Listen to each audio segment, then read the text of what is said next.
ассалому алайкум бинандаҳои азиз, барномаи иттилоотии ахборро мустақиман аз телевизиони Тоҷикистон манзури шумо менамоем.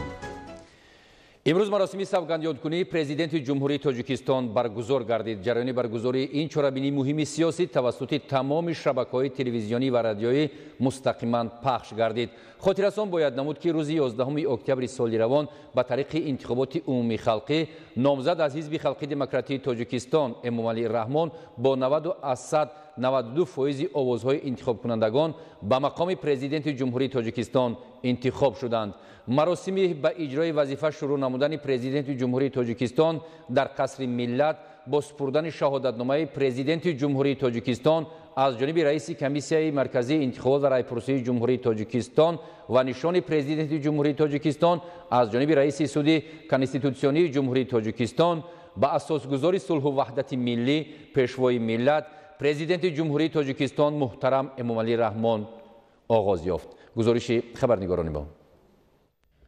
3 октябри соли 2020 маросими ба иҷрои вазифаи президенти ҷумҳурии Тоҷикистон шурӯъ намудани сарвари давлат муҳтарам Эмомалӣ Раҳмон тибқи муқаррароти расмӣ баргузор гардид.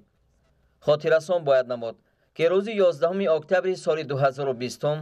ба тариқи интихоботи умумии халқӣ номзад аз иттифоқҳои касабаи мустақили Тоҷикистон, иттифоқи ҷавонони Тоҷикистон ва ҳизби халқии демократии Тоҷикистон муҳтарам Эмомалӣ Раҳмон бо 92% интихобкунандагон аз нав ба мақоми президенти ҷумҳурии Тоҷикистон интихоб шуданд. маросими мазкур дар қасри миллат, кохи сомони бӯстонсарои шаҳрии ҳукумати ҷумҳурии Тоҷикистон ва дар майдони дӯстии пойтахт бо савгандёдкунии афроди қувваҳои мусаллаҳи кишвар ба президенти ҷумҳурии Тоҷикистон баргузор шуд. маросими ба иҷрои вазифа шурӯъ намудани президенти кишвар дар толори оинабандии қасри миллат бо супурдани шаҳодатномаи президенти ҷумҳурии Тоҷикистон ба Эмомалӣ Раҳмон аз ҷониби раиси комиссияи марказии интихобот ва райпурсии ҷумҳурии Тоҷикистон Бахтиёр Худоёрзода оғоз ёфт. ҳамзамон бо супурдани шаҳодатнома нишони президенти ҷумҳурии Тоҷикистонро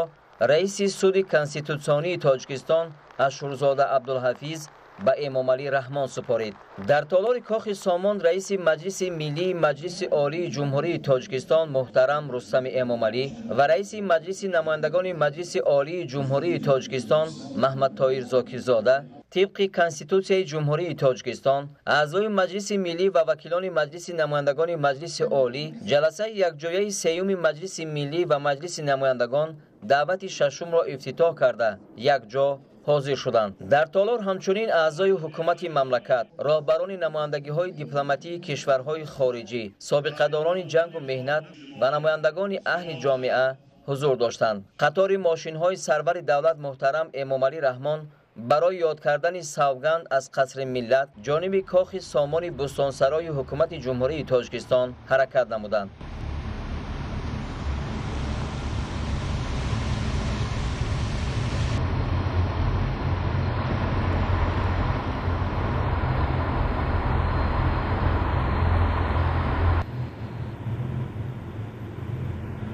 дар ин вақт парчами давлатии ҷумҳурии Тоҷикистон ва ливои президенти ҷумҳурии Тоҷикистон аз ҷониби афсарону сарбозони горди миллии ҷумҳурии Тоҷикистон ки либосҳои идонаи низомӣ ва шамшерҳои аз ниём кашида доштанд ба толор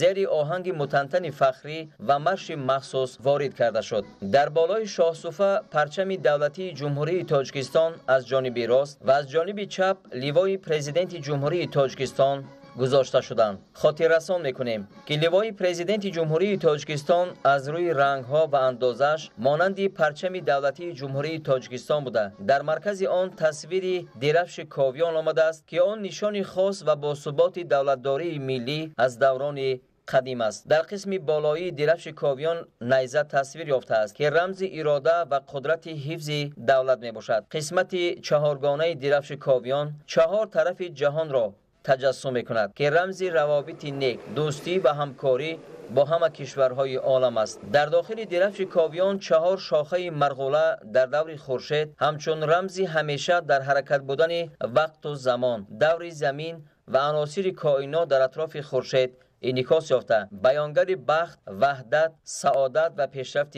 کشور می باشند. در مرکز درفش کاویان شهر بالدار همچون رمز قدرت، نیرومندی و شکوه دولت در زمینه آسمان کبود تصویر یافته است. در بالای تصویر شهر بالدار تاج و 7 ستاره همچون اساس نشان دولتی جمهوری تاجیکستان انعکاس یافتند. سپس کنستیتوسیای جمهوری تاجیکستان از جانب سپاهیان گارد ملی جمهوری تاجیکستان زیر آهنگ متنتن فخری و مارش مخصوص به تالار وارد کرده شده در پهلوی راست منبر گذاشته شد. پرزیدنت جمهوری تاجیکستان محترم امامعلی رحمان به نزد کاخ سامان رسیده به تالار تنتنه ها رهسپار گردیدند. در دو جانب راهرو از درآمدگاه بینا سر کرده تا درآمدگاه تالار سپاهیان قراول فخری صف کشیدند.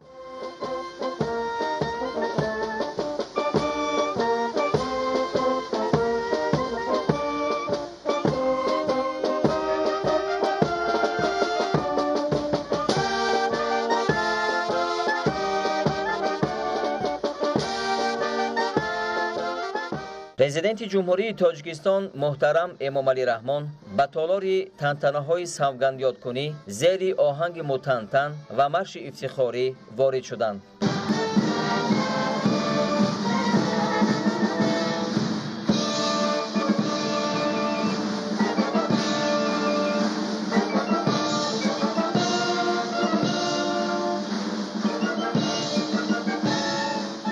پرزیدنت جمهوری تاجیکستان محترم امامعلی رحمان به بالای شاهصوفه برآمده مطابق کنستیتوسیای جمهوری تاجیکستان دستی راست به بالای کنستیتوسیای جمهوری تاجیکستان گذاشته سوگند یاد کردند. من همچون پرزیدنت سوگند یاد میکنم که کنستیتوسیا و قانونهای جمهوری را حمایت می‌نمایم، تأمین حقوق و آزادی ها و شرف شهروندان را کفالت می‌دهم. سرزمین، استقلالیت سیاسی و اقتصادی و فرهنگی تاجیکستان را حفظ می‌کنم. به خلق صادقانه خدمت می‌نمایم.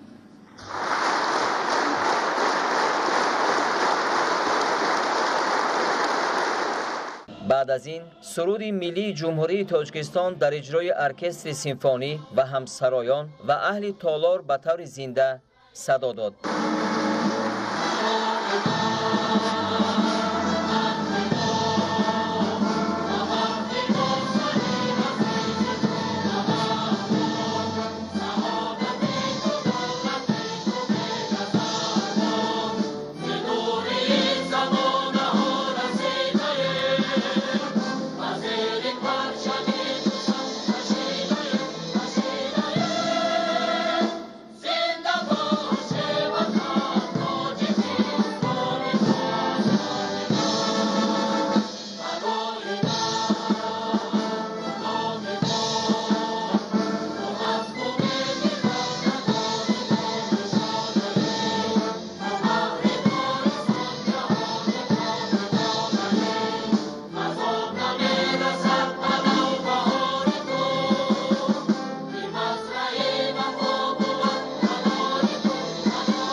پرزیدنت جمهوری تاجیکستان محترم امامعلی رحمان که از این لحظه به مرحله نوی راهبری دولت رسما وارد شدند در نزد حاضرین سخنرانی نمودند.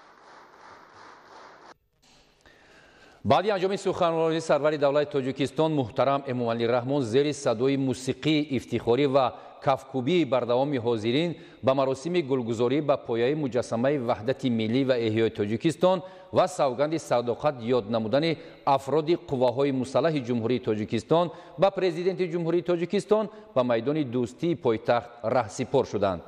президенти ҷумҳурии тоҷикистон муҳтарам эмомалӣ раҳмон бо мошин ҳамроҳи эскорти мотоциклҳо ба хиёбони рӯдакӣ баромаданд.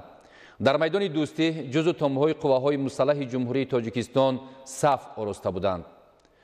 қофилаи мошинҳои президенти ҷумҳурии тоҷикистон дар рӯ ба рӯи пайкараи исмоили сомонӣ ки ҷузъи марказии муҷассамаи ваҳдати миллӣ ва эҳёи тоҷикистон аст қарор гирифт. дар ин ҷо роҳбарони сохторҳои қудратӣ ва ҳимояи ҳифзи ҳуқуқу тартиботи мамлакат, вазири мудофиа, вазири корҳои дохилӣ, раиси кумитаи давлатии амнияти миллӣ, фармондеҳи горди миллӣ, раиси кумитаи ҳолатҳои фавқулода ва мудофиаи гражданӣ, фармондеҳи қушунҳои сарҳадӣ ва дигар мақомоти марбута низ бо либоси ҷашнӣ саф кашиданд. президенти ҷумҳурии тоҷикистон муҳтарам эмомалӣ раҳмон аз мошин фуруд омада ба сӯи муҷассама равон шуданд. пешопеш афсари горди фахрӣ ва 2 нафар сипоҳиёни гулчанбарро бардошта бо қадамҳои низомӣ пеш мераванд. баъди гузоштани гулчанбар ва лаҳзаи хомӯшӣ, президенти ҷумҳурии тоҷикистон муҳтарам эмомалӣ раҳмон ҳамчун рамзи эҳтиром ба таърихи пурифтихори давлатдории миллӣ бо нимтаъзим ба муҷассамаи ваҳдати миллӣ ва эҳёи тоҷикистон эҳтиром ба ҷо оварданд. вазири мудофиаи ҷумҳурии тоҷикистон генерал полковник шералӣ мирзо дар бораи омодагии ҷузъу томҳои қувваҳои мусаллаҳи кишвар ба маросими савганди садоқат ба президенти ҷумҳурии тоҷикистон ва паради ҳарбӣ гузориш дод. баъди салому дуруд, президенти ҷумҳурии тоҷикистон муҳтарам эмомалӣ раҳмон суханронӣ намуда савганди садоқат ба президенти кишвар ёд кардани фармондеҳон, афсарон ва тамоми хизматчони ҳарбии сохторҳои низомии мамлакатро эҳёи яке аз суннатҳои бостонии давлатдории ниёгон ва омили собиткунандаи масъулияти бузурги фарзандии онҳо дар ҳимояи ватани азиз ва давлату миллати худ маънидод карданд. баъди суханронии президенти ҷумҳурии тоҷикистон ва нидои шодию қарсакзании ҳозирин, вазири мудофиаи ҷумҳурӣ савганди тантанавии хизматчони ҳарбӣ барои садоқат ба президенти ҷумҳурии тоҷикистонро ба забон овард. афроди қувваҳои мусаллаҳ якҷоя савганд ёд карданд. суруди миллии ҷумҳурии тоҷикистон аз ҷониби оркестри асбобҳои нафасии гарнизони ҳарбии душанбе, ҳайати шахсии сохторҳои низомӣ ва кулли иштирокчиёни ин тантана зинда садо дод. ҳамзамон бо садо додани суруди миллӣ садои 30 шилик аз тубҳо дар фазои пойтахти кишварамон танинандоз шуд. сипас бо амри фармондеҳи парад расми гузашти низомӣ оғоз ёфт. дар ин тантанаи бошукӯҳ беш аз 8000 ҳайати махсуси қувваҳои мусаллаҳи кишвар ки шомили сохторҳои гуногуни низомӣ, ҳифзи ҳуқуқу тартибот ва мақомоти қудратии кишвар мебошанд, ширкат намуданд. онҳо бо қадамзании низомӣ аз назди минбар гузашта бори дигар садоқати худро ба президент ва давлати тоҷикистон таъкид намуданд. ин паради бошукӯҳ ҳамчунин нишони омодагии доимии қувваҳои мусаллаҳи кишвар баҳри ҳифзи музаффариятҳои истиқлоли давлатии тоҷикистон, ваҳдати миллӣ ва ҳаёти осоиштаи мардуми шарафманди тоҷикистон аст. бо ҳамин маросими тантанавии ба иҷрои вазифа шурӯъ намудани президенти ҷумҳурии тоҷикистон муҳтарам эмомалӣ раҳмон ки бо шукӯҳу шоҳомати хоса ҷараён дошт, ба поён расид. мавриди зикри хос аст ки ин чорабинӣ дар таърихи давлати соҳиби истиқлоли тоҷикистон бо чунин тартиб бори сеюм ҷараён гирифта аз эҳёи боз як оини бостонии давлатдории ниёгонамон гувоҳӣ медиҳад. бинандагони гиромӣ, тавре иттилоъ доред, раванди маросими савгандёдкунии президенти ҷумҳурии тоҷикистон пешвои миллат муҳтарам эмомалӣ раҳмон тавассути ҳамаи шабакаҳои телевизионӣ ва радиоӣ мустақиман намоиш дода шуд. кормандону масъулини ташкилоту муассиса ва донишгоҳу донишкадаҳои олии таълимӣ ин чорабинии муҳими сиёсиро ба таври дастаҷамъона тамошо намуданд. гузориши хабарнигорони мо. имрӯз кормандони вазорати маориф ва илми ҷумҳурии тоҷикистон, вазорати фарҳанги ҷумҳурии тоҷикистон, кумитаи дин, танзими анъана ва ҷашну маросими назди ҳукумати ҷумҳурии тоҷикистон کمیته کار با زنان و اویله نزد حکومت جمهوری تاجیکستان، وزارت صنعت و تکنولوژی‌های نو جمهوری تاجیکستان و سرایوسط اگنتی امور نزد پرزیدنت جمهوری تاجیکستان در شهر دوشنبه جریان مراسم سوگندی‌کنی پرزیدنت جمهوری تاجیکستان را که مستقیما طریق همه شبکه‌های تلویزیونی و رادیویی برگزار گردید به طور دستجمعانه تماشا نمودند. با در نظر داشت آن که علم و معارف ساحه کلیدی سیاست اجتماعی دولت محسوب می‌یابد، اصلاحات‌ها در این سمت باز هم ادامه یافته، پایه‌های مادی و تکنیکی به این ساحه باز هم تحکیم بخشیده می‌شود و مقام آموزگار باز هم در جامعه بلند برداشته می‌شود. این است که کارمندان ساحه معارف و علم جمهوری تاجیکستان با درک بلند مسئولیت در تعلیم و تربیت نسل نورس سهم می‌گذارند. مراسم سوگند یاد کردن اساسگزار صلح و وحدت ملی پرزیدنت محترم کشور و در نزد تمام مردم تاجیکستان دلالت از آن میکند که این پیشوای معظم امروز با سعی و تلاش های خود با آن کارنامه‌های ها و دستاوردهایی که در رشد و انکشاف مملکت ما داشته است برای مردم خود همچون یک پرزیدنت مردمی انتخاب شده است و مردم با انتخاب خود امروز باوری کامل حاصل میکند و دلیل آن است که شرف بزرگ این ملت را امروز نصیب گردیده است. پرزیدنت محترم ما امروز در نزد تمام مردم سوگند یاد کرده برای می بعد هم رشد و نمو دادن کشور عزیزمان تاجیکستان و در عرصه بین المللی با صلح و ثبات، با امنیت، با افکاری سازنده معرفی کردن تاجیکستان و ملت را برای آینده راهنمایی می‌سازد. ضمن سخنرانی پیشوای ملت از جمله بیان داشتند که جهت رشد معنویات شهروندان مملکت در 7 سال آینده و بلند برداشتن ذوق زیبایی پرستی شهروندان، حکومت مملکت تدبیرهای مشخص را روی کار گرفته استعدادهای جوان را همیشه دستگیری می‌نماید. در رسم سوگند یادکنی رهبر دولت همچنین برای رسیدن به هدف چهارم استراتژی یعنی صنعتی‌کنی با سرعت مملکت برای کارکرد هرچی بیشتری اشیای خام، افزایش دادن حجم استحصال مال و محصولات رقابتناک عوض کننده واردات و به صادرات نگرانیده شده دخل نموده از مسئولین خواست تا در این سمت تدبیرهای ضروری را عملی نمایند. مسئولین سرریاست اگنتی امور نزد پرزیدنت جمهوری تاجیکستان در شهر دوشنبه نیز رفت این چهاربینی مهم سیاسی را تماشا نموده از سخنرانی پرمحتوای پیشوای ملت جهت باز هم بهتر نمودن سطح فعالیت در آینده ابراز آمادگی نمودند. مورد ذکر است که سال روان در تاجیکستان معرکه مهمی برای خودگیری اهالی و فاند منزل دایر گردید که این عامل باعث مشخص شدن وضع زندگی اهالی می‌گردد. مسئولین ساحه امور مملکت نیز تلاش می‌نمایند جهت بهتر شدن فعالیتشان در دایره تدبیرهای بنیادکارانه رهبریت دولت و حکومت مملکت تلاش‌های ضروری را به خرج دهند. نورعلی صفوالدین، عبدالرزاق صابر، اخبار.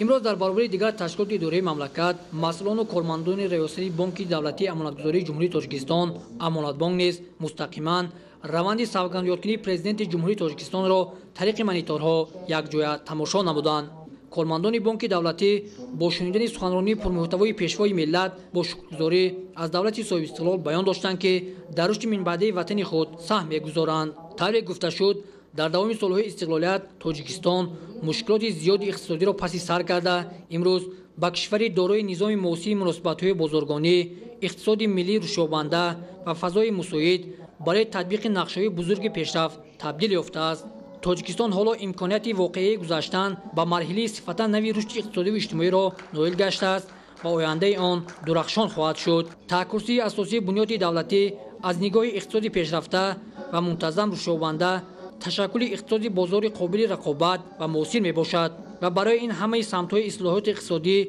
چاره‌های برطرف نمودن پرابلم‌ها مبارزه بر ضد کورپسیا منتظم گسترش داده می‌شود. در بنای مرکزی جمعیت اسلامی کشاده اوریون بانک نیز کارمندان این مراسم مهم سیاسی را تماشا نموده با محتوای سخنرانی پیشوای ملت محترم امامعلی رحمان شناس شدند. طوری ضمن سخنرانی پرزیدنت جمهوری تاجیکستان ذکر شد برای تامین فعالیت پرثمر بخش خصوصی، مسائل تطبیق اصلاحات اینستیتوسیونالی، تشکیل ساختار نوی مالیوی بانکی برای دستگیری صاحبکاران، زیاد نمودن امکانات‌های فعالیت صاحبکاری، برطرف نمودن مانع‌های مأموری، دستگیری دولتی بخش و پیشنهاد قرضهای خرد برای ناحیه‌های دوردست کوهستان حل و فصل کرده می‌شوند. در مؤسسه دولتی تعلیمی لیسه کسبی تکنیکی نقلات شهر دوشنبه نیز آموزگاران و دانشجویان جمع شده جریان سوگند یادکنی پرزیدنت جمهوری تاجیکستان محترم امامعلی رحمان را با اراده قوی، دست و دل پاک و شکرگزاری از سنجی و آرامی تاجیکستان که مستقیما پخش کردید طریق مانیتورها و باوری کامل با آینده درخشان مملکت تماشا نمودند. مورد ذکر است که رسیدن به این هدف‌های انسان‌پرورانه و عالی بواسطه به رشد ساحه‌های علم، معارف، تندرستی و فرهنگ وابسته میباشد، چون که کادرهای دانشمند و متخصصان ورزیده وطنپرست به حل پرابلم‌های اقتصادی و اجتماعی خودی هستند. بنابراین ساحه‌های مذکور افضلانک دانسته شده همیشه تحت نظارت و توجه حکومت قرار گرفتند و در آینده به آنها دقت بازم بیشتر داده خواهد شد. باباکان نمیزاده، وایدلی سایولی، اخبار. مراسم سوگند یادکنی پرزیدنت جمهوری تاجیکستان که روند برگزاری آن توسط تمام شبکه‌های تلویزیونی و رادیویی مستقیما پخش گردید، کارمندان اگنتی بهداشت زمین و آبیاری نزد حکومت جمهوری تاجیکستان با جانبداری از سیاست نیکبینانه و دوراندیشانه راهبر دولت تماشا کردند. ضمن سخنرانی پرزیدنت جمهوری تاجیکستان محترم امامعلی رحمان در بستانسرای شهری حکومت جمهوری تاجیکستان کاخستان تاکید گردید که برای اجرای وکالت‌های کنستیتوسیونی راهبر دولت و عملی گردیدن هدف و برنامه‌های حکومت مملکت صلح و آرامی، ثبات سیاسی، امنیت دولت و جامعه و رعایت قانونیت و ترتیبات جمعیتی و پیش از همه باوری و اعتماد مردم تاجیکستان ضرور و مهم است. همزمان اظهار کرده شد که تنها توسط بلند برداشتن مدنیت زمینداری و استفاده ثمراناک زمین به خاطر افزون نمودن استحصال محصولات، فراوان گردانیدن بازار استعمالی و تامین کردن اهالی با مواد غذایی، امنیت عضوقواری مملکت حفظ کرده می شود. جریان مراسم سوگند یادکنی پرزیدنت جمهوری تاجیکستان که روند برگزاری آن توسط تمام شبکه‌های تلویزیونی و رادیویی مستقیما پخش کرده شد، کارمندان و متخصصان وزارت تندرستی و حفظ اجتماعی اهالی جمهوری تاجیکستان، خدمات نظارت دولتی تندرستی و حفظ اجتماعی اهالی با حس بلند خویشتن‌شناسی و وطندوستی، توجه خاصه و جانبداری از سیاست عدالتمندانه راهبر دولت تماشا کرده تمام نقطه‌های سخنرانی پرزیدنت جمهوری تاجیکستان محترم امامعلی رحمان را جانبداری نمودند. ضمن سخنرانی پرزیدنت جمهوری تاجیکستان اظهار نمودند که سالمی جامعه و ساحه تندرستی در محور سیاست دولت و حکومت جمهوری تاجیکستان قرار دارد و تمام تدبیرها به خاطر بلند برداشتن خدمت‌رسانی‌های طبی به اهالی و تکمیل دادن کسبیت طبیبان عملی گردانده می شود. هنگام سخنرانی از شماره زیادی فعالیت صادقانه کردن زنان در ساحه تندرستی و فعالیت شبانه روزی طبیبان در دوره حساس کرونا ویروس اظهار قناعتمندی کرده شد. همچنین مراسم سوگند یادکنی پرزیدنت جمهوری تاجیکستان را کارمندان وزارت مهنت و شغل اهالی جمهوری تاجیکستان در فضای شکرگزاری از صلح و پیشرفت وطن طریق شبکه‌های تلویزیونی تماشا نمودند. در سخنرانی پرزیدنت جمهوری تاجیکستان تاکید کرده شد که تا ماه سپتامبر سال 2021 در شهر و ناحیه‌های کشور بیش از 25000 انشاءات اجتماعی و استحصالی و سیاحی بنیاد و به استفاده سپرده می شود که این باعث تشکیل ده‌ها هزار جای نوی کاری و حل بسیار مشکلات اجتماعی اهالی می گردد. همچنین مراسم سوگند یادکنی پرزیدنت جمهوری تاجیکستان را آموزگاران و دانشجویان دانشکده دولتی زبانها با شکرگزاری از فضای آرام و آسوده مملکت طریق شبکه‌های تلویزیونی تماشا کردند. ضمن سخنرانی پرزیدنت جمهوری تاجیکستان ساحه معارف و نظام تحصیلات در زمینه‌های گوناگون تاکید گردیده در آن توجه اساسی به صفت تعلیم، سطح دانش آموزی، زبان آموزی، آماده کردن متخصصان جوابگو به طلبات زمان معاصر داده شد. سخنرانی پرزیدنت جمهوری تاجیکستان محترم امامعلی رحمان همچون دستورالعمل مکمل برای اجرای وظیفه، عهدهداری و افضلیت‌های ملی ارزیابی گردید. مراسم سوگند یادکنی پرزیدنت جمهوری تاجیکستان را که امروز توسط همه شبکه‌های تلویزیونی و رادیویی مستقیما نمایش داده شد، هیئت کارمندان وزارت نقلیات جمهوری تاجیکستان و کارخانه واحد دولتی روی آهن تاجیکستان به طور دسته‌جمعانه تماشا نمودند. مورد ذکر است که با تشبث و تدبیرهای آبادگرانه راهبریت دولت و حکومت جمهوری تاجیکستان، بخش نقلیات و کمیونیکاسیون جمهوری تاجیکستان دوام سالهای صاحب استقلالی رشد نموده، اینفراستراکتور کامل راه و نقلیات به وجود آمد. جهت برآمدن از بنبست کمیونیکاسیونی که یکی از هدفهای استراتژی حکومت جمهوری تاجیکستان محسوب می‌یابد، تدبیرهای زیادی مورد عمل قرار داده شد. تاجیکستان در آینده می‌تواند همچون همچون کشور ترانزیتی نقش مشخصی در منطقه داشته باشد. این امید باعث می‌گردد که اقتصادی مملکت رشد نماید. مسئولین و کارمندان مرکز نظارت دولتی سنتر اپیدمیولوژی شهر دوشنبه، دانشگاه ملی تاجیکستان، دانشگاه تکنیکی تاجیکستان بانوی محمد آسیمی و دانشگاه مشترک اسلاویانی تاجیکستان و روسیه نیز مراسم سوگندی‌کنی پرزیدنت جمهوری تاجیکستان را با حس بلند وطنداری و احترام خاص به پیشوای معظم خود تماشا نمودند. گفته شد که با در نظر داشت آنکه علم و معارف ساحه کلیدی سیاست اجتماعی دولت محسوب می‌یابد، ما اصلاحات را در این سمت ادامه داده پایه‌های مادی و تکنیکی این ساحه را تحکیم می‌بخشیم و مقام آموزگار را در جامعه من بعد نیز بلند می‌برداریم. با در نظر داشت آنکه رهبریت دولت و حکومت جمهوری تاجیکستان به ساحه معارف اولویت می‌دهد، این است که آموزگاران و اهل معارفچیان جمهوری تلاش به خرج می‌دهند تا به شاگردان دانش‌های زمانوی را با طرز و اصول‌های نو پیشنهاد نمایند تا نسل نورس و جوان در روحیه وطندوستی و با معرفت تربیت یافته در آینده متخصصان خوب ساحه‌های گوناگون اقتصادی ملی گردند. جریان برگزاری مراسم سوگندیادکنی پرزیدنت جمهوری تاجیکستان و پرد حربی را ساکنان و مهمانان شهر دوشنبه اینچنین توسط مانیتورها که در راه و کوچه‌ها و بازارهای شهر دوشنبه نصب گردیدند تماشا نمودند. مراسم سوگندیادکنی پرزیدنت جمهوری تاجیکستان طریق مانیتورها در بازارهای جمعیت دارای مسئولیتش محدود سلطان کبیر، مؤسسه دولتی بازار مهرگان، کوچه اکادمیک رجبوف‌ها واقع در نزد دانشگاه تکنیکی تاجیکستان به نام اکادمیک محمد آسیمی و دیگر نقطه‌های شهر دوشنبه که چنین مانیتورها نصب کرده شده‌اند پخش گردید. برای صاحبکاران و مزاجان در جمعیت دارای مسئولیتش محدود سلطان کبیر، مؤسسه دولتی بازار مهرگان و نزد دانشگاه تکنیکی تاجیکستان به نام اکادمیک محمد آسیمی شرایط مساعد تماشای این مراسم مهم سیاسی فراهم آورده شد و ساکنان توانستند مستقیما روند سوگندیادکنی را تماشا نمایند. با احساس بلند ملی صاحبکاران و مزاجان، دانشجویان و استادان و در عموم ساکنان و مهمانان شهر دوشنبه به خاطر آگاه گشتن از نقشه و هدفهای سازنده رهبریت عالی دولت و ملت در سمت بهتر گردیدن وضع اقتصادی و اجتماعی مملکت و باز هم رونق یافتن تاجیکستان عزیز توسط مانیتورها این چاره‌بینی مهم سیاسی را تماشا نمودند. پرزیدنت مملکت محترم امامعلی رحمان ضمن سخنرانی در مراسم سوگندیادکنی اظهار داشتند که در 7 سال اخیر جهت رسیدن به هدفهای عالی دولت و در نوبت اول با مقصد مهیا نمودن شرایط ارزنده زندگی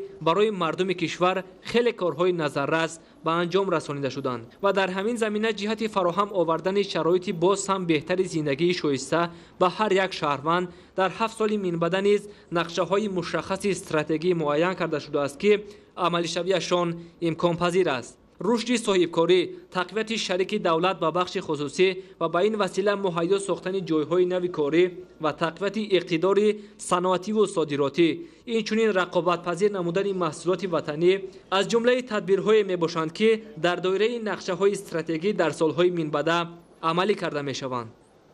در برابر همه وزارات و کمیته‌ها امروز همه ساختارهای کمیته تلویزیون و رادیوی نزد حکومت جمهوری تاجیکستان نیز مراسم سوگندیادکنی پرزیدنت جمهوری تاجیکستان را که مستقیما پخش شد طریق آینه نیلگون تماشا کردند. رفت سوگندیادکنی پرزیدنت جمهوری تاجیکستان را کارمندان تلویزیون تاجیکستان تلویزیون جهاننما با حس بلند وطندوستی و صداقت به دولت و ملت تماشا نمودند. پرزیدنت جمهوری تاجیکستان محترم امامعلی رحمان در سخنرانی خود در مراسم سوگندیادکنی ابراز داشتند که امروز خوب درک می‌کنم که اخلاص و اعتبار مردم مسئولیت ما را برای بجا آوردن رسالت بزرگ دولتداری یعنی راهبری کردن دولت صاحب استقلال تاجیکستان، حفظ صلح و آرامی، ثبات سیاسی، وحدت ملی، تامین نمودن فعالیت منظم و با ثمر رکن‌های دولتداری، امنیت جامعه و دولت، ولایت قانون، رشد برنامه‌های اقتصادی و اجتماعی کشور و مهمتر از همه باز هم بهتر گرداندن شرایط زندگی و روزگار ساکنان مملکت به مراتب می‌افزاید. واسطه اخبار آمد در جامعه معاصر همچون فشنگ اساسی ترغیب سیاست دولت و حکومت کشور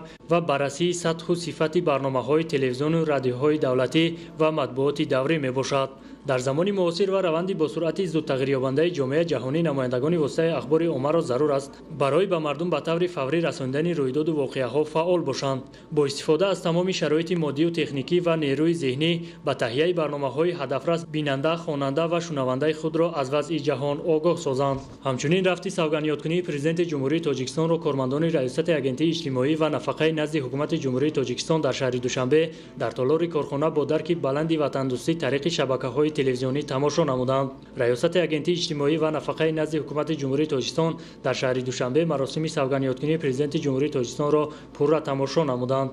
محمد مومنزاده و عبدالله سیفعلی اخبار. рафти маросими савганёткунӣ президенти ҷумҳурии тоҷикистон ки имрӯз тавассути тамоми шабакаҳои телевизионӣ ва радиоӣ мустақиман намоиш дода шуд, омӯзгорону донишҷӯёни донишкадаи тарбияи ҷисмонии тоҷикистон ба номи ҷонпаҳлавон Саидмир Раҳимов дар маҷлисгоҳ ва толоҳои варзишӣ тамошо карданд. Президенти ҷумҳурии тоҷикистон пешвои миллат муҳтарам Эмомалӣ Раҳмон аз ҷумла зимни суханронӣ изҳор доштанд ки ман ба нерӯи созандаву бунёдкоронаи ҳар як фарди мамлакат ва фардои пешрафтаву ободи тоҷикистони азизамон эътимоди калон дорам. ҳамчунин итминон дорам ки вазифаҳои дар наздамон қарордоштаро бо сари баланд иҷро намуда барои ободиву сарсабзии минбаъдаи ватани маҳбубамон Тоҷикистон тамоми нерӯи худро истифода мебарам. ба таъкиди роҳбари давлат барои расидан ба ин ҳадаф пеш аз ҳама сулҳу оромӣ ва суботи сиёсӣ, сарҷамъӣ ва ваҳдати мардуми Тоҷикистон, дӯст доштани ватан, обу хоки он, заҳмати шабонарӯзӣ ва фаъолияти содиқонаву софдилонаи ҳар як фарди бо нангу номуси ватан зарур мебошад. гуфта шуд ки ҷавонон нерӯи фаъолу боғайрат, қувваи созандаи ҷомеаи моро ташкил медиҳанд. онҳоро хуб тарбия кардан ва ба роҳи дурусти зиндагӣ ҳидоят намудан вазифаи муқаддаси ҳамаи аъзони ҷомеа аст. зеро ҷавонон ободгарони ватан, соҳибони ояндаи Тоҷикистони мустақилу демократӣ ва такягоҳи боэътибоди давлати соҳибистиқлол мебошанд. мавриди зикр аст ки варзиш рӯз ба рӯз дар Тоҷикистони соҳибистиқлол рушду инкишоф ёфта қисмати асосии аҳолии мамлакат рӯ ба он овардааст. рӯй овардани ҷавонон наврасон ба варзиш аз солимии миллати тоҷик шаҳодат дода барои тарғибу ташвиқи тарзи ҳаёти солим заминаи мусоид гузоштааст. имрӯз соҳаи варзиш дар меҳвари сиёсати созандаи ҳукумати кишвар қарор гирифта нисбат ба варзишгарон дастгирӯ ғамхориҳои пайваста зоҳир карда мешавад. донишкадаи тарбияи ҷисмонии Тоҷикистон низ бо тарбияи кадрҳои соҳибкасби варзишӣ дар рушди ин соҳаи муҳим ва муаррифии Тоҷикистон дар сатҳи байналмилалӣ мусоидат менамояд. боиси хушнудист ки дар шароити имрӯзаи рушди варзиш машғулияти асосии мардум бахусус наврасону ҷавонон гардида дар ин замина варзишгарони тоҷик борҳо дар мусобиқаҳои сатҳи байналмилалӣ парчами миллии кишварамонро баланд бардоштаанд. воқеан ҳам дар замони муосир варзиш яке аз воситаи асосии муаррификунандаи давлати миллат дар арсаи байналмилалӣ гардидааст. کارمندان و مسئولین تشکیلات اداره‌ها در شهر نویای ولایت ختلان نیز به طور دستجمعانه مراسم سوگندی‌کنی پرزیدنت جمهوری تاجیکستان را که امروز از طریق شبکه‌های تلویزیونی و رادیویی مستقیما پخش گردید تماشا کردند. مراسم سوگندی‌کنی پرزیدنت جمهوری تاجیکستان محترم امامعلی رحمان را که توسط همه شبکه‌های تلویزیونی و رادیویی مملکت مستقیما پخش گردید، ساکنان ولایت ختلان، کارمندان مقامات اجراییه، کارخانه و مؤسسه‌ها، تشکیلات و اداره، دکان و مرکزهای بزرگ تجارت و مؤسسه‌های تحصیلات عالی ولایت با حس افتخار از دولت آزاد و صاحب استقلال تماشا کردند. انتخابات پرزیدنت جمهوری تاجیکستان که 11 اکتبر سال 2020 برگزار گردید، ثابت نمود که در جمهوری تاجیکستان فضای مناسب همدیگر فهمی، صداقت و فرهنگ بلند شهروندی وجود دارد. مردم تاجیک، ملت تاجیک با یک شرفمندی، با یک روحیه بلند وطن دوستی که روز 11 اکتبر در انتخابات پرزیدنتی امامعلی رحمان را به حیث پرزیدنت جمهوری تاجیکستان انتخاب نمودند، این بار دیگر گواهی از آن داد که ملت تاجیک به این فرزند فرزانه ملت تاجیک، به این فرزند واقعا هم وطن دوست و وطندار ملت صادق بودن خود را اثبات نمودند و طول 7 سال این پیشوای معظم ملت را امامعلی رحمان را به حیث پرزیدنت جمهوری تاجیکستان انتخاب کردند و امروز که ما در مراسم سوگندی‌کنی پرزیدنت جمهوری تاجیکستان طریق آینه نیلگون مراسم سوگندی‌کنی پرزیدنت جمهوری تاجیکستان را تماشا کردیم و بار دیگر اثبات نمود پیشوای معظم ملت امامعلی رحمان که در واقع به ملت خود، به خلق خود صادق است و در واقع ملت تاجیک در زیر سیاست خردمندانه پیشوای معظم ملت محترم جناب عالی امامعلی رحمان دست به دست یکدیگر داده برای پیشرفت و شکوفایی تاجیکستان عزیز در من بعد فعالیت президенти мамлакат низ нақши худро хоҳанд гузошт. воқеан ҳам сарвари давлати тоҷикистон барои ҳаёти босаодати мардум ва ободиву шукуфоии ватан бо ниятҳои нек ва азму талошҳои созандагӣ хизмат карда истоданд. зимни савганиёткунии президенти ҷумҳурии тоҷикистон муҳтарам эмомалӣ раҳмон ба кулли мардуми шарифи тоҷикистон ва муҳаббату дӯстдории беинтиҳои онҳо изҳори миннатдорӣ карданд. воқеан ҳам сокинони вилояти хатлон низ чун дигар шаҳрвандони мамлакат дар муайян кардани сарнавишти худ ва тақдири ояндаи миллат ҳамраҳии хос собит намуданд. мушаххас аст ки мардуми шарифи тоҷикистон президенти мамлакат муҳтарам эмомалӣ раҳмонро ҳамчун пешвои муаззами миллат эҳтиром мекунанд ва арҷ мегузоранд. пешравии рушди давлату миллат маҳз бо ташаббусҳои пешвои муаззами миллат муҳтарам эмомалӣ раҳмон буд. савганди президенти ҷумҳурии тоҷикистонро тамоми мардуми шарифи тоҷикистон шуниданд ва ҳадафҳои олии президенти мамлакат аз тарафи мардум баҳогузорӣ карда шуд ва ифтихор аз он менамоем ки чунин президент ва чунин пешвои муаззами миллат дорем ва номбардори тамоми тоҷикон дар дунё мебошанд ва хоҳони он ҳастем ки боз ҳам президенти маҳбубамон муҳтарам эмомалӣ раҳмон барои рушди ояндаи давлату миллат ки он хизматҳои шоёни қаҳрамоние ки карданд бо президенти худ фахр намуда тоҷикистонро ба пеш барем. мардуми шарифи тоҷикистон зери сиёсати созандаву бунёдкоронаи президенти мамлакат муҳтарам эмомалӣ раҳмон ба ояндаи дурахшон эътимод доранд. барои рушду шукуфоии мамлакат тамоми имконият ва иқтидор роҳандозӣ карда шуда сармояи давлатӣ ва хориҷӣ баҳри таъмини зиндагии шоистаи мардум равона гардидааст. таври президенти ҷумҳурии тоҷикистон муҳтарам эмомалӣ раҳмон изҳор доштанд дар даврони соҳибистиқлолӣ барои беш аз 200 000 хонанда шароити мусоиди таҳсилот ва дар бахши тандурустӣ бошад бештар аз 9000 кати муолиҷавӣ созмон дода шудааст. пешравиҳои назаррас дар бахши маишии иҷтимоӣ, роҳу коммуникатсия, бахши энергетика, ниҳодҳои қудратӣ ва дигар вазорату кумитаҳо низ ба назар мерасанд. махсусан дар самти беҳтар гардонидани шароити зисти ҷавонон барномаҳои ватанпарварона дар заминаи сиёсати давлатии ҷавонон татбиқ гардида фазои таҳсилоти олӣ ва кору рӯзгори ҷавононро ба маротиб беҳтар гардониданд. ба ҳамаи мо маълум аст ки имсол интихоботи президенти ҷумҳурии тоҷикистон дар як фазои бисёр ҳам баланди идона баргузор карда шуд ва тамоми шаҳрвандони ҷумҳурии тоҷикистон истифода аз ҳуқуқҳои конститутсионии худ асосгузори сулҳу ваҳдати миллӣ пешвои муаззами миллат муҳтарам эмомалӣ раҳмонро барои 7 соли ояндаи минбаъдаи ҷумҳурии тоҷикистон интихоб намуданд ва албатта ҳам хизматҳои шоёне ки асосгузори сулҳу ваҳдати миллӣ пешвои муаззами миллат муҳтарам эмомалӣ раҳмон дар таҳкими давлатдорӣ, дар ҳифзи истиқлолияти давлатӣ ва муаррифӣ намудани ҷумҳурии тоҷикистон дар арсаи байналмилалӣ хизматҳои назаррасро анҷом додааст имрӯз боиси ҳар як сокини мамлакат ба ҳисоб меравад. имрӯз мо ҷавонон ифтихорманд аз он ҳастем ки дар зери сиёсати оқилона ва мактаби ҷавонпарваронаю мактаби худшиносии миллӣ асосгузори сулҳу ваҳдати миллӣ пешвои муаззами миллат муҳтарам эмомалӣ раҳмон тарбия ёфта дар таҳкими ҳуввияти миллӣ миёни сокинон нақши назаррас бозида истодаем. дар суханрониҳои президенти мамлакат муҳтарам эмомалӣ раҳмон бори дигар аз тадбирҳои солҳои рушди деҳот, сайёҳӣ ва ҳунарҳои мардумӣ ҳамчунин истиқболи сазовор аз 30-солагии истиқлолияти давлатии ҷумҳурии тоҷикистон изҳори назар карда шуд. дар ҳамин замина ишора карда шуд ки бунёди беш аз 25 000 иншооти иҷтимоӣ ва сайёҳӣ бунёд мегарданд ки омили бебаҳси беҳтар шудани шароити зисти мардум дониста мешаванд. дастгириҳои асосгузори сулҳу ваҳдати миллӣ пешвои миллат президенти ҷумҳурии тоҷикистон муҳтарам эмомалӣ раҳмон буд ки имрӯз мо аз ноҳияҳои дурдасти мамлакат ба дилхоҳ донишкадаву донишгоҳҳои олии кишвар роҳ ёфта таҳсили худро идома дода истодаем. мо ҷавонон ваъда медиҳем ҳамешаю ҳамеша сиёсати хиратмандонаи сарвари давлатамонро дастгирӣ намуда ҳамеша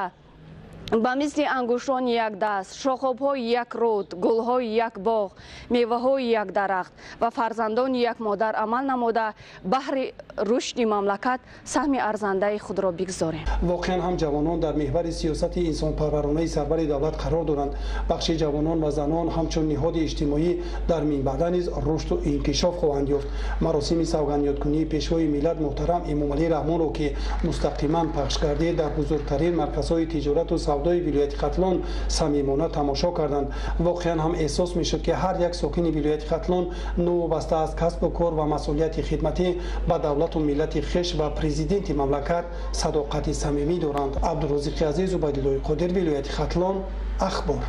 امروز در شهر کولاب مراسم سوگندیادکنی پیشوای ملت پرزیدنت جمهوری تاجیکستان محترم امومالی رحمان را طریق پخش مستقیم تمام کارمندان تشکیلات مؤسسه و ساکنان با صمیمیت خاصه و افتخار از پیشرفت و شکوفایی و دستاورد سالهای صاحب استقلالی که این همه با زحمت و تلاش و سیاست سازنده و بنیادکارانه پیشوای ملت به مردم شریف تاجیکستان نائل گردیده است تماشا کرده این سنه را باز یک رویداد مهم و آغاز مرحله نوی کارهای بدنی در حیات سیاسی اقتصادی و اجتماعی کشور ارزیابی کردند. پرزیدنت جمهوری تاجیکستان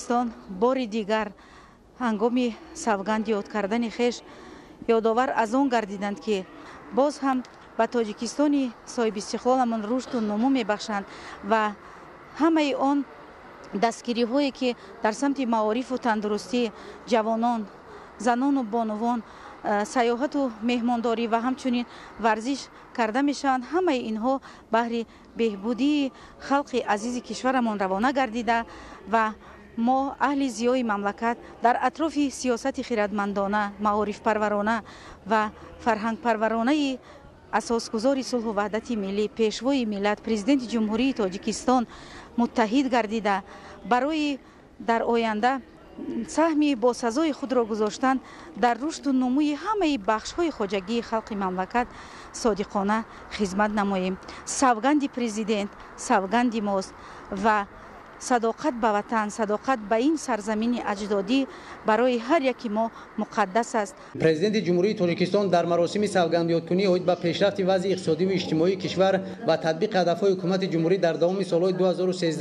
2013-2020 سخن رانده ابراز داشتند که در این دوره حجم استحصال مجموع محصولات داخلی تا 7% افزایش یافته، در زمینه وسعت کارهای سازندگی 1500 کیلومتر راهها نوسازی و در دایره تجدید انشاءات ساحه و به کار انداختن اقتدارهای موجوده استحصال نیروی برق زیاد گردیده، مشکلات محدودیت نیروی برق پرره برطرف کرده شد. جهت باز هم بلند برداشتن سطح نیکوحوالی جامعه، رشد استحصالات، بنیاد انشاءات ساحه اجتماعی و تحکیم اینفراستراکچور دهات نیز کارهای زیاد عملی گردیده است. در دوام 7 سال آینده برای پرره رهایی بخشیدن کشور از بنبست کمونیکاسیونی، تامین استقلالیت کامل انرژتیکی، اجرای امنیت یازوقواری و تطبیق هدف 4 ملی صنعت کنونی با صورت کشور نقشه و هدفات طرحریزی گردیدند. پرزیدنت جمهوری تاجیکستان در برآمدشان تاکید داشتند که در این دوره به جوانان، زنان و بانوان رشد و ترقی دادن شهر و دهات کشور، پیشرفت ساحه سیاحی، رشد هنرمندی، بنیاد انشاءات نوی ساحه معارف، تندرستی، فرهنگ، دستگیری فعالیت کشاورزان و عموما رسیدن به روزگار شایسته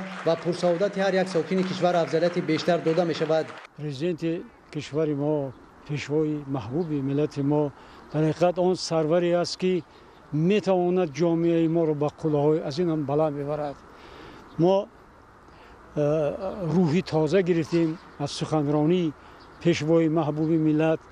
و نابسته به سین سال ما کوشش میکنیم که حصه خود را در آن آرمان هایی که اظهار کردن پیشوای ملت بگذاریم و اعتماد پره داریم که با سروری جناب عالی محترم امومالی رحمان تاجیکستان ما به قله‌های بلند میرسد. آن آرزوهای هزار ساله های مردم تاجیک عملی میگردند و تاجیکستان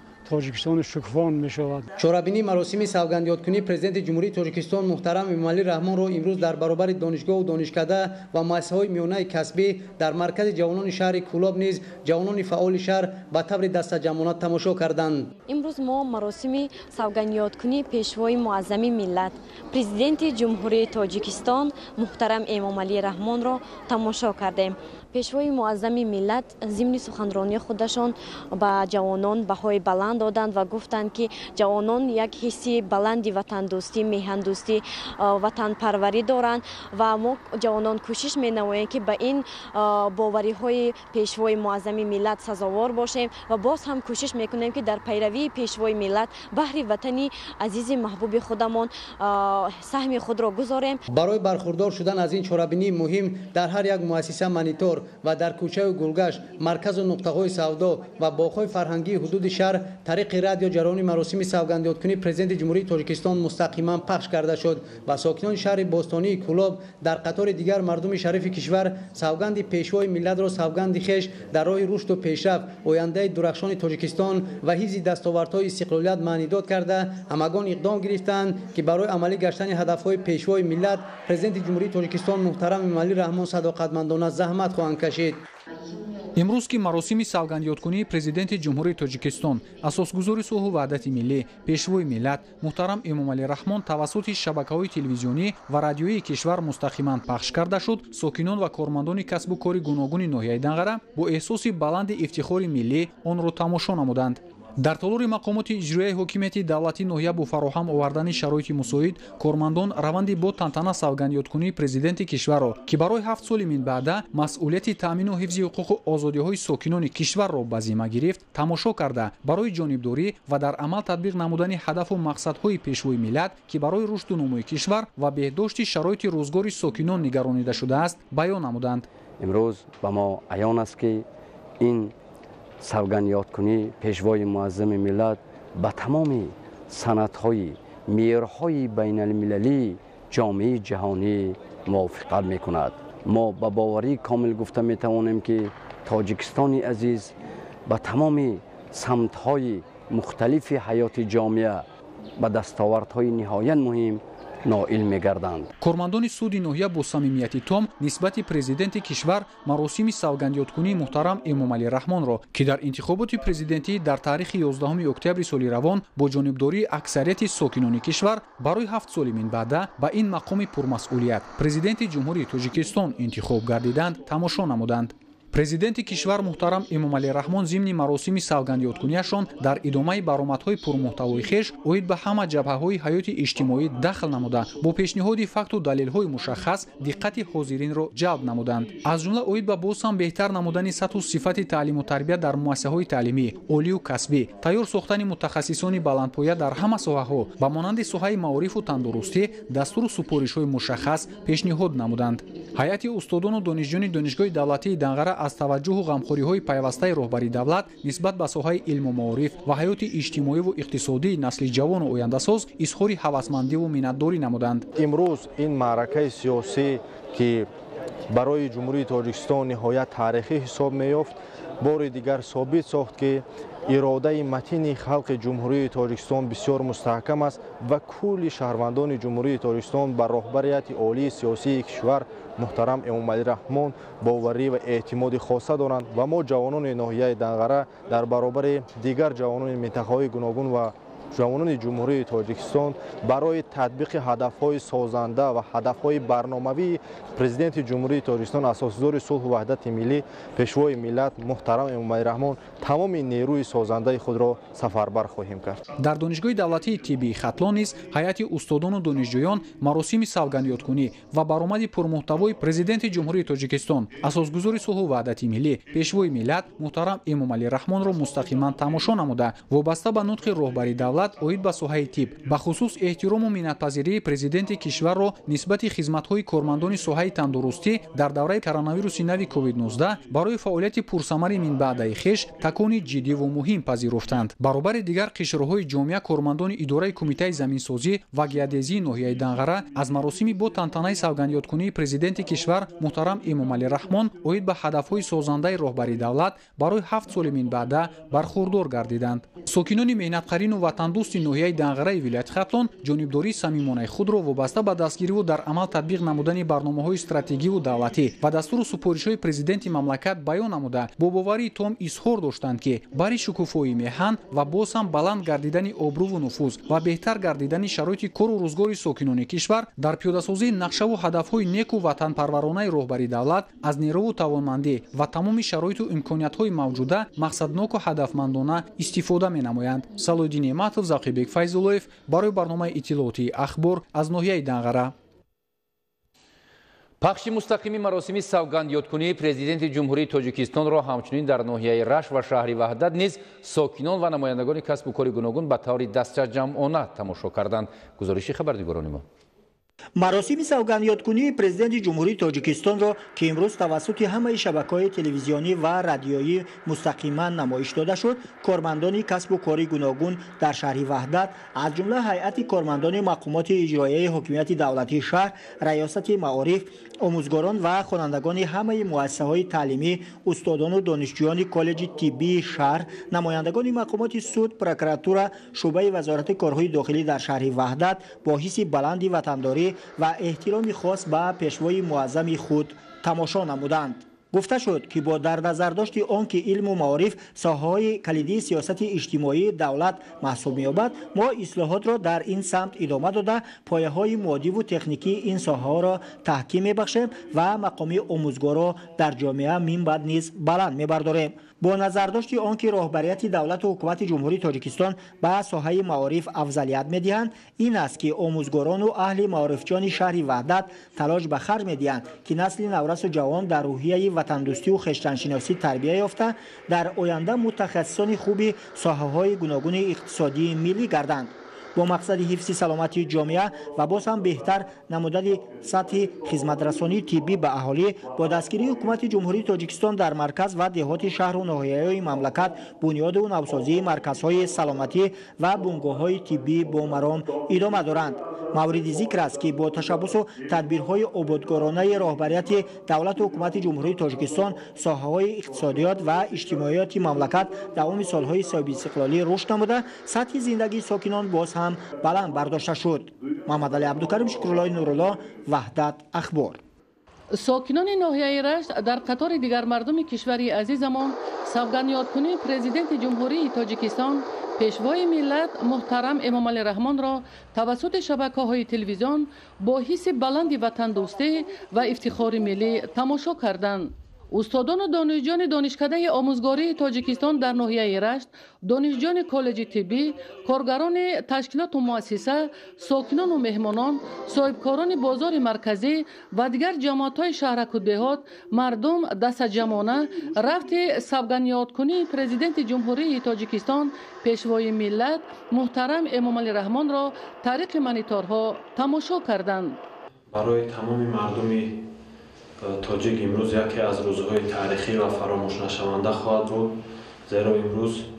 مراسمی بسیار هم مهم و بزرگی ملت، یعنی سوگندیادکنی پیشوای معظم ملت پرزیدنت جمهوری تاجیکستان محترم امامعلی رحمان بهر مردمش ارائه